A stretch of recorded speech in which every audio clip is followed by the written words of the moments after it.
To do a squat jump, first you gotta make sure that you have good basic squat mechanics. So just real briefly going over how to do a squat properly, take your feet about shoulder width apart, make sure your knees aren't gonna cave in or bow out, but really maintaining that alignment. A good rule of thumb is to keep your kneecaps just kind of shooting right in between your big toe and your second toe.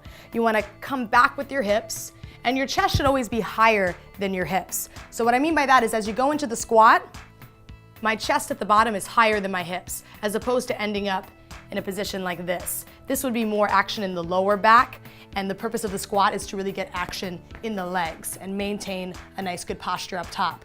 So then from there, you just jump it. So you're going into your squat, jumping up, and then landing. When it comes to jumping, it's mostly about the landing mechanics. You want to decelerate so that there's not a lot of shock in your joints, but you're really absorbing the shock through your muscles. So thinking about the landing as being slow and controlled, rolling through your foot, toe ball, heel, making sure you get your weight back onto your heel before you take off again.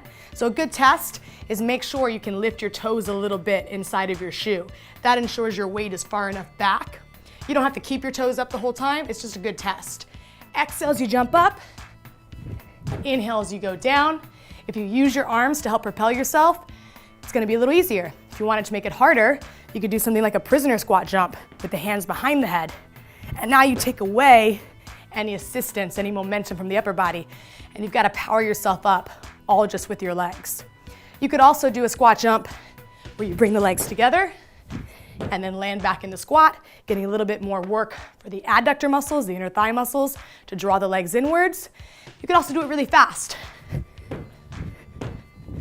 where your goal would be to gain more speed. You could go for greater range of motion by making it a tuck squat jump. So those are just a few examples of the many different types of squat jumps that you can do.